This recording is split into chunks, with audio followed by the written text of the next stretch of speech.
Probably left the screen on.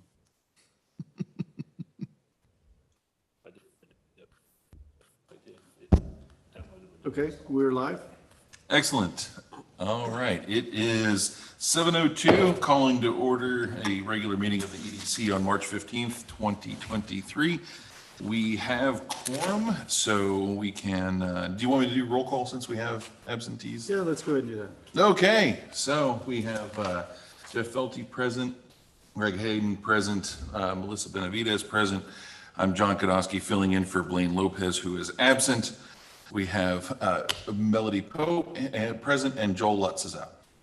Absent. Correct. There we go.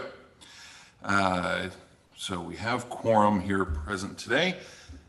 Open session, do we have any citizens to be heard? No, Mr. President. Okay, so we will go ahead and close open session at 7:03. Moving on to consent agenda items 3 and 4. We mean to enact these by one motion unless someone wants to separate them. Can I get a motion on approving consent agenda items 3 and 4 as written? So moved. And a second? Second. All those in favor say aye. Aye. Aye. Opposed? Good, none. Moving on to agenda item number 5, an update from the Finance Committee. Let you take that one if you'd like. The report was reviewed and there was no discrepancies and all was approved. Excellent. Moving on to item, unless somebody had any questions on item 6, or item 5 rather, okay.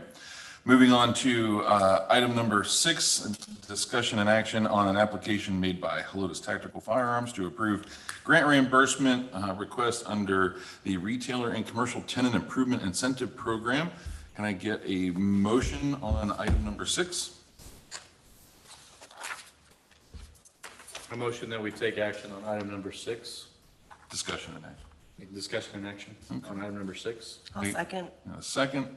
Okay. Mr. President, I'm going to recuse myself from this particular item. Excellent. Thank you for sharing. All right. So we are looking at the Retail Tenant Improvement Grant, correct? Yes, sir. We have the application submitted and it appears to check all of the necessary boxes, correct? Yes, sir.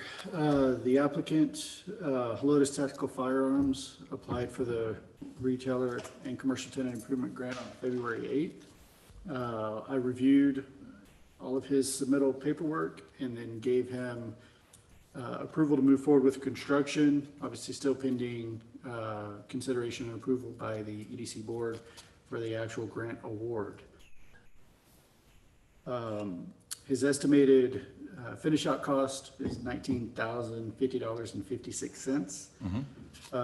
Going down the scoring matrix, which I did provide in the background document so you can see, I believe he had a score of 7, which would qualify for up to $20 per square foot. So made the math easy at 1,000 square feet, maximum of 20,000. He falls just under that. So he would actually be eligible for $9,525, ignoring the 23 cents. Gotcha. Okay. All right. Greg, any questions, comments? No, I think it's pretty straightforward. Just based on what I'm seeing here for the list, there's no labor involved. I'm assuming he's doing that himself. He is. Okay.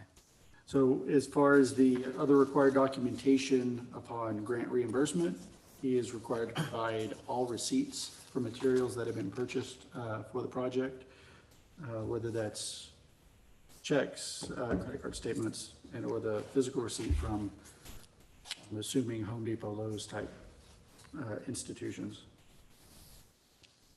Okay. Everything looks pretty straightforward. This is what we're looking for. Melissa? Yeah? Any questions? It looks like he met all the requirements, so no, this is great. Okay. Everybody feel like they're ready to vote on this? Yes. Think so. Wonderful. Okay, so, agenda item number 6, as written, all those in favor say aye. Aye. Opposed? All right, ayes have it. There we go. Anything else on that one? Nope. Fantastic. See, you didn't have to do anything. Strong work. Don't have to stay for the rest.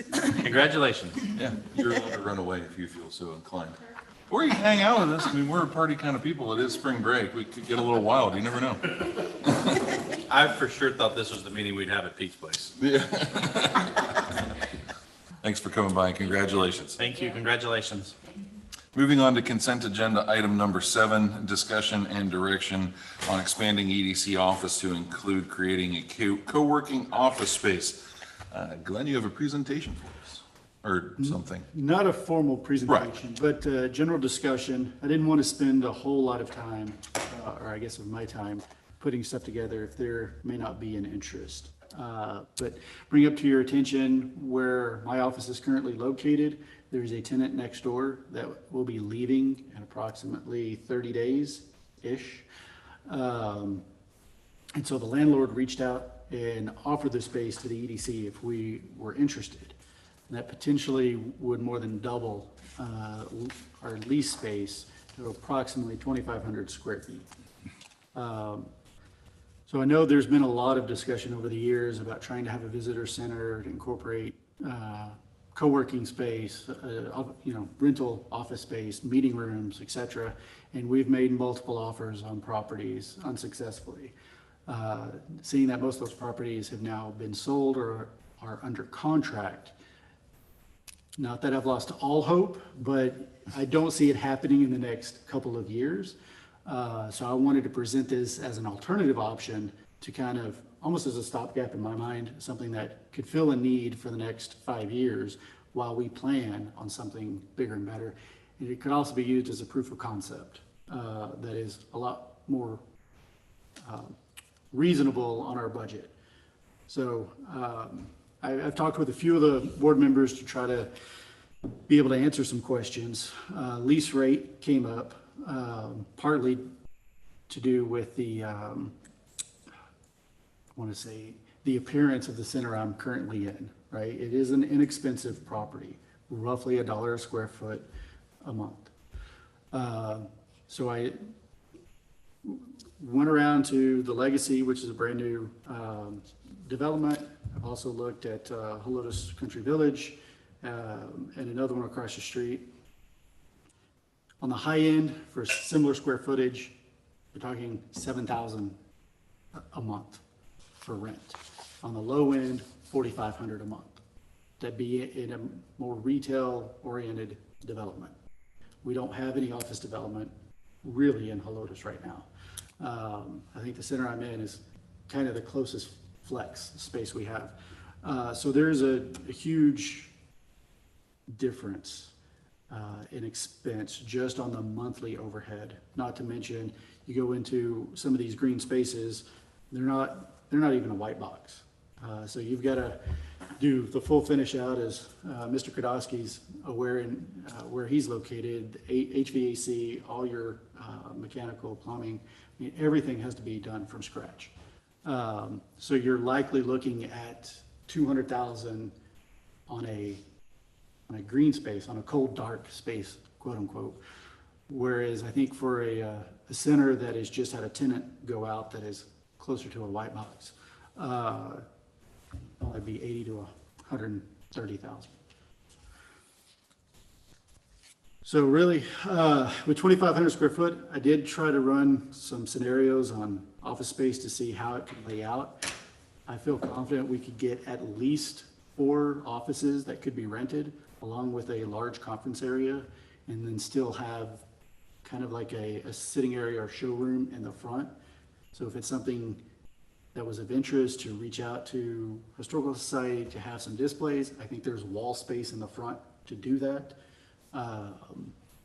That is not necessarily leasable square footage. And it would give potentially a better presence for the EDC, I think, to the general public and to the business community. And then the underlying thing was serving an unmet need currently in Helotes. What I mean by that is we don't have anything right now where home-based businesses or small businesses that don't have meeting space to hold trainings, to hold video conferences, to have a professional environment. So I know of just 3 off the top of my head without really reaching out in depth, businesses that would like to rent space, office space, whether they're looking on an hourly basis, you can do it monthly, annual, et cetera. There's also possibilities of putting in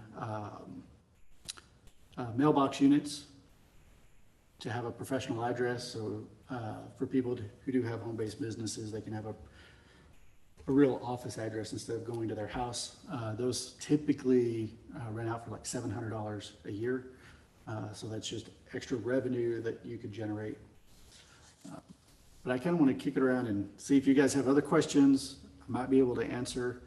But that's kind of where I was coming from and wanted direction from the board. If this is something of interest, then I can explore a little more in detail to actually work on hard cost, the revenue side, and all that, and present more of a fleshed out plan at the next meeting. If you don't mind, I've talked to Glenn about this a couple of different times, and I've thought about it a lot. And actually,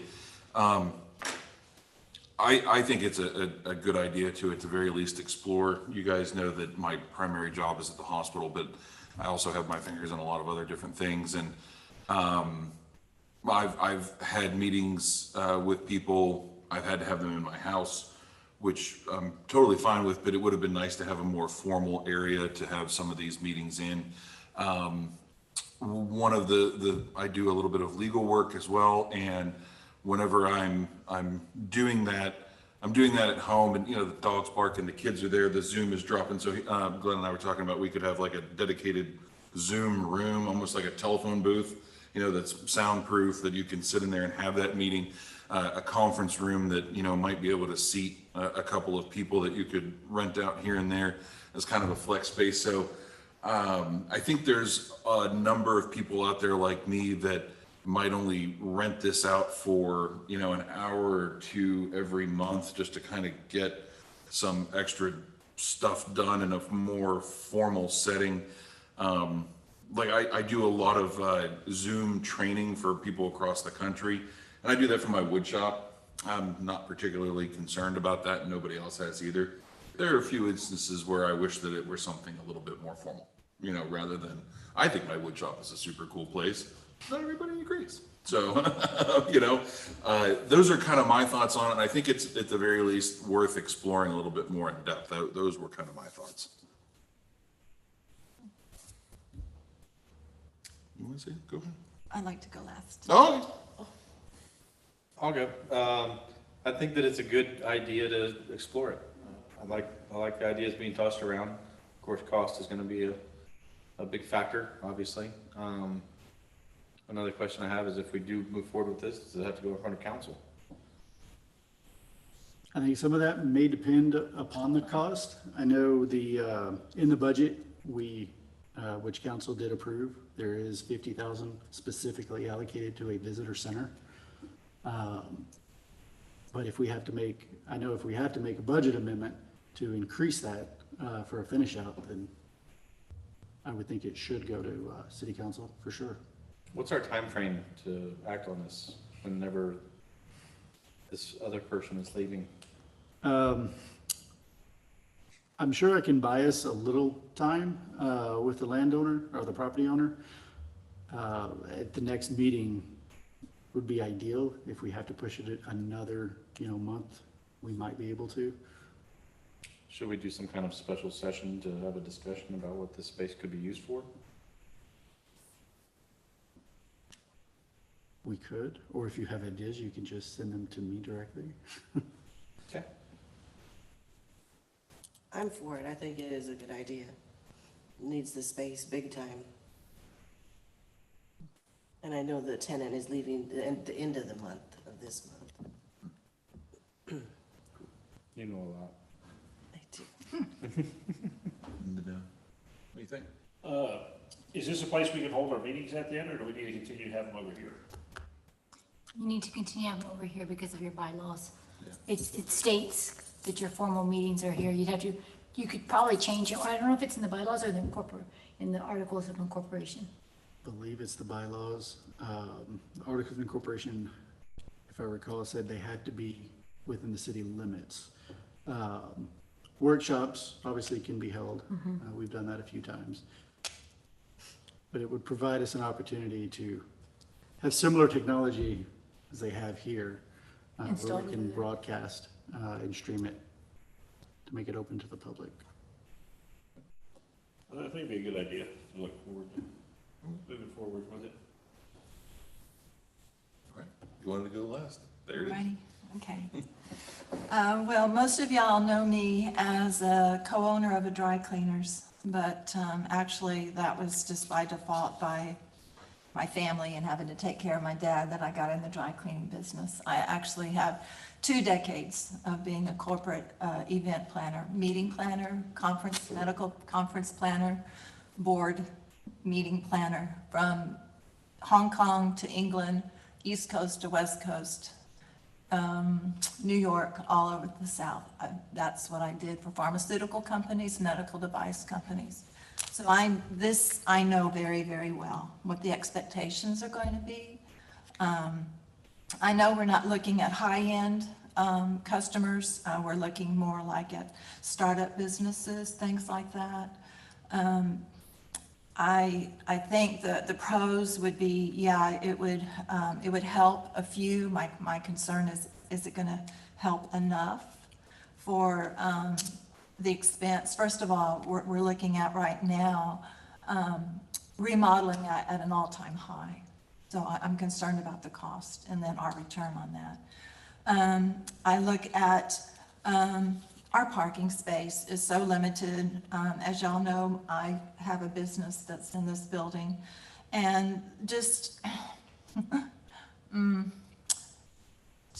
it's not attractive to come to that building, and the street is not attractive, the landscaping is not attractive.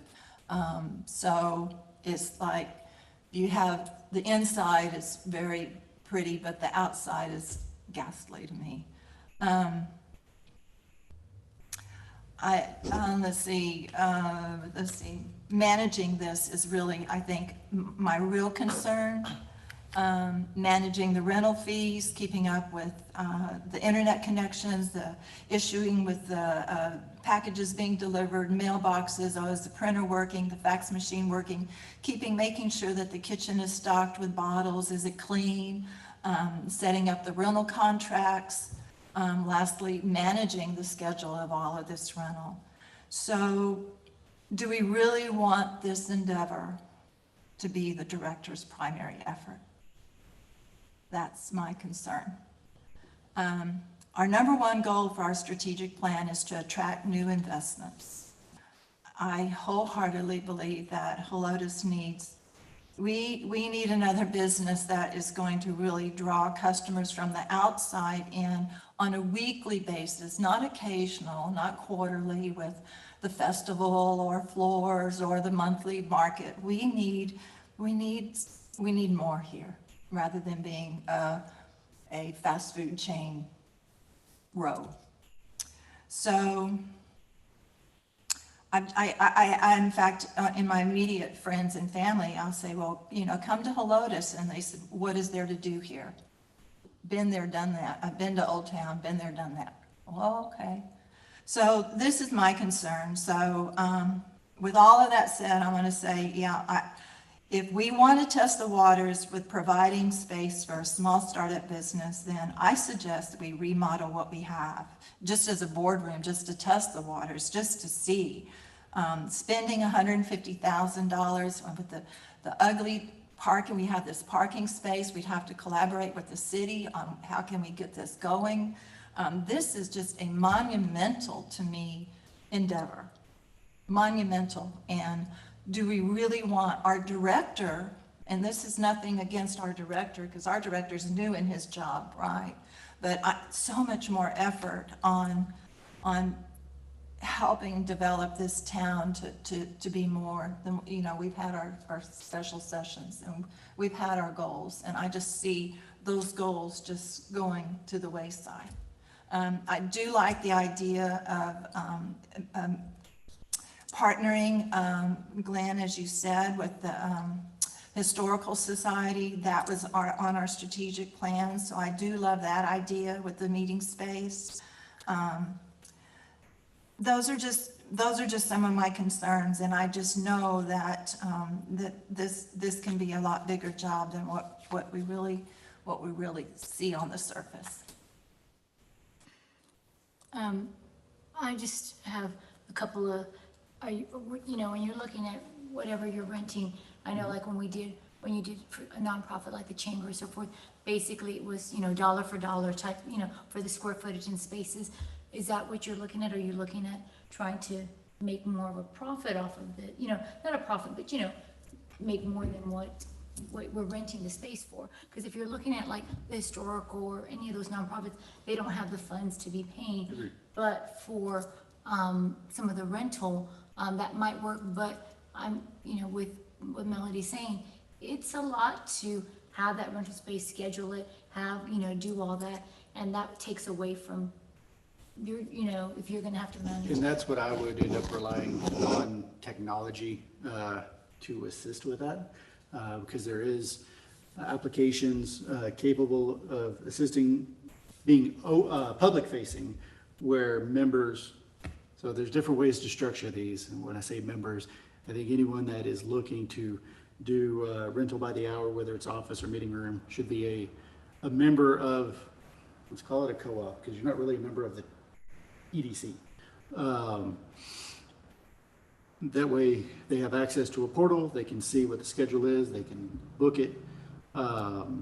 Melody's right as far as, we have IT already on, kind of on standby and on staff that we pay for every month. We have a cleaning crew that could be rescheduled to come more frequently. Right now he comes once a week. The structure though, outside of the membership, so typically, because I've researched all the co-op or the co-working spaces in the area. So we have Synergy, which is the closest, just outside of Helotes. You have a Venture Point down at the medical. You've got one over in Dominion, and then you have to go to Stone Oak. There is nothing on this part of town outside of Synergy, and that has had a waiting list multiple times. And I know businesses that leave because they don't have, I guess, the services they need. A lot you look for private offices, not shared space. So there's one, you got to do a good survey to figure out what the specific needs are of the area. 2,500 square feet, again, we can have co-working space, you can have private office, I guess semi-private, where you rent them by the hour. Meeting rooms go for $75 an hour, typically. Office, I want to say it was $130 an hour. You can look at a monthly rate as well. I want to say that's around $400 a month for to rent just a single office. And then there's annual and, Depends what other your structure fees. you I want. mean, it's complicated, but, it's a membership structure. Once you get it ironed out, everything's pretty common. All the other co-working space out there, they do majority of their transactions through their website. So things that I'll chime in, I agree with you 100%, in everything that you said. I think what we're trying to accomplish tonight is just kind of some direction as to looking into it more and factoring all of those things if this kind of pans out. Because right now it's all, could be, could not be, it's all very, very fluid, it's an idea, but I agree with you. I think there was something, you had mentioned that there was going to be more parking out front. There was something that was supposed to happen. If we took over that space, we would have 6 dedicated parking spots. Okay. And then the city is looking at. We've actually have it in our works. It's just with our schedule. It's not gonna be done until, they have it on the schedule for mid-April, but it should be completed.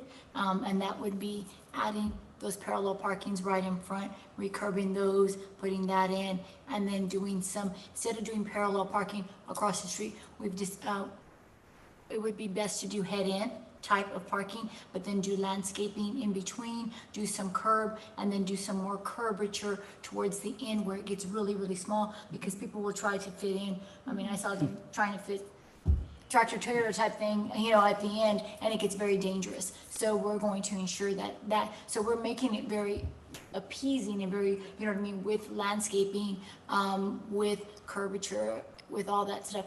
But that's the most the city could do. I have to look at the plans to see how many additional parking spaces, but I can email you that number, by tonight. I have it. You're talking about doing head ends in the triangles, correct? Correct, right across, doing. Yeah, you should be able to get 8 or 10 probably. Yeah, I think there's more than that. So I can get you a total number of how much between the parallel parking Right. on the side, at the businesses, and then the head end across. I can tell you the total amount, so that you all at least have that idea. So that'd be additional parking there. And then, but that's all the city can do.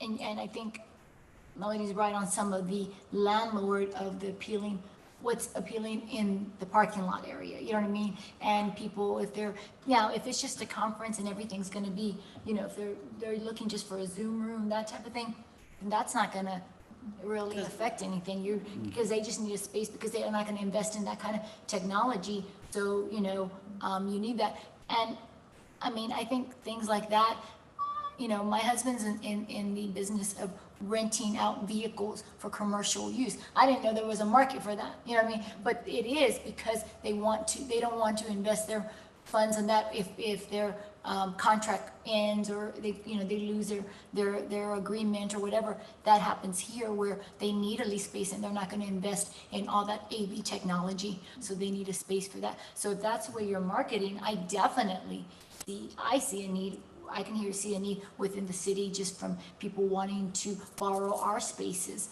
for conferences and so forth. And we limit it to nonprofits and so forth, because we don't rent out the space. So we do get phone calls from people wanting to have some kind of conference area and so forth, especially after they saw what AV equipment was placed in here. So that need is definitely here. I don't know about like actual meeting, you know what I mean, where a lot of people come just because of the parking situation.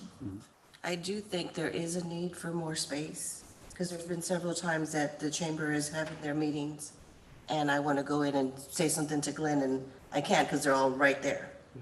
So if we had a space where they could like be off to the side, and you can still go in and conduct other business. Yeah. And then the landlord, there's people coming left and right, because I'm also in there, of course, and they come, they give me their number. Can you let the landlord know I'm interested? So the spaces won't last. Yeah. So once that's gone, we won't have that. And then we've been trying to buy land and get this, perfect spot, but we can't. And it's gonna be how long till we can. In the meantime, we do need to kind of do something. Yeah. You're right. I mean, there's always, that spot will go quickly. Oh, yeah. It's because it's. There's a list. Yeah. Yeah. And so as far as discussion and direction for Glenn, that's really what we're trying to do tonight. We want to be able to, we're having a discussion right now. We want to give him some sort of direction as to whether or not he should invest, time, effort, energy into investigating this more. And it sounds like we all agree that we should at least probably look at it a little bit more.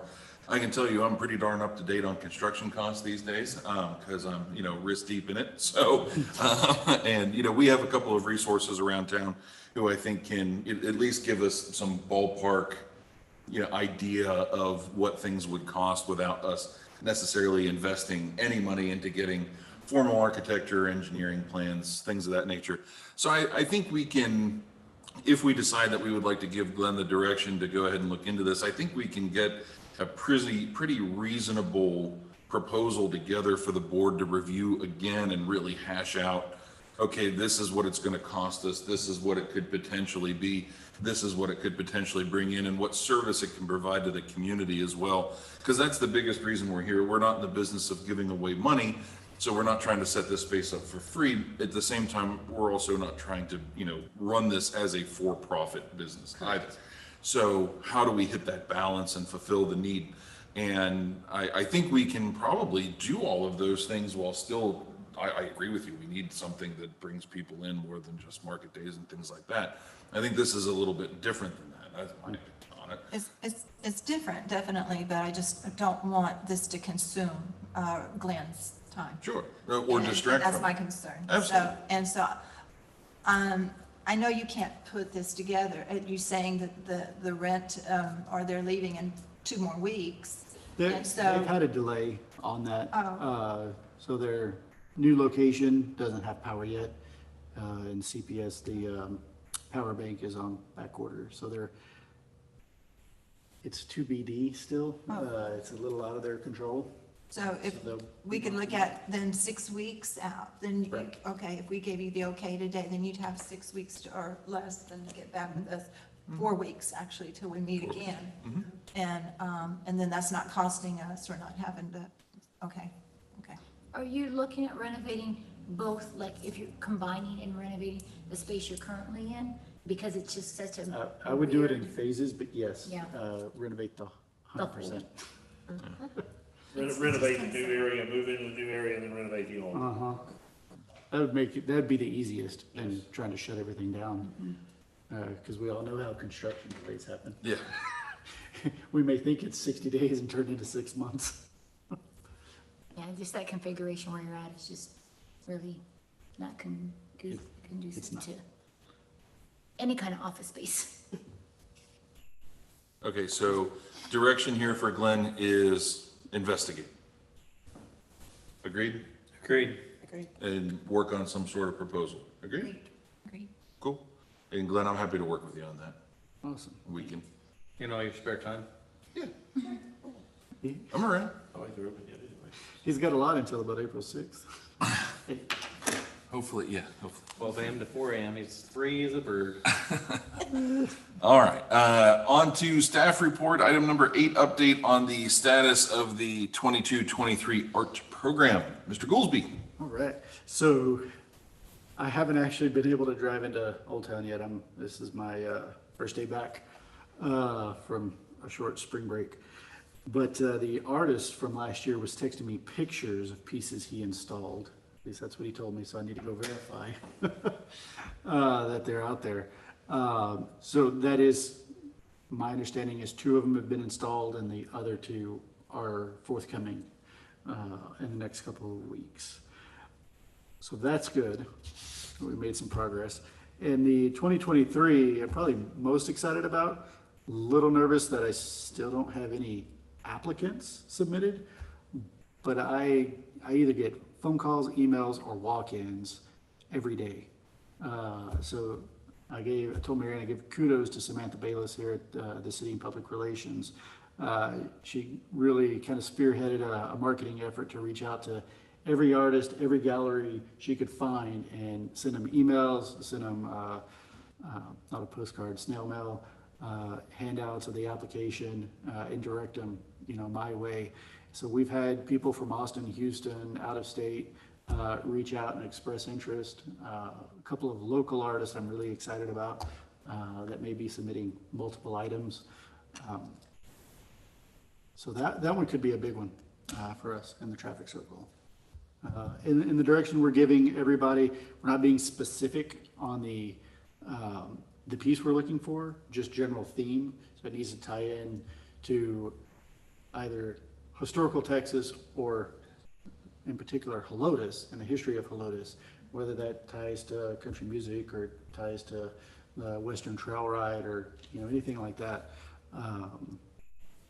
So right now the deadline is March 31st. If I don't start seeing some applications, I may extend that a couple weeks. But it's encouraging right now. There's been a lot of interest. And some from nationally recognized artists. Neat. It's exciting. I'm excited to see what people propose. It is. All right. Anything else, folks? Spring break. 7:37, meeting adjourned. Thank you all very much.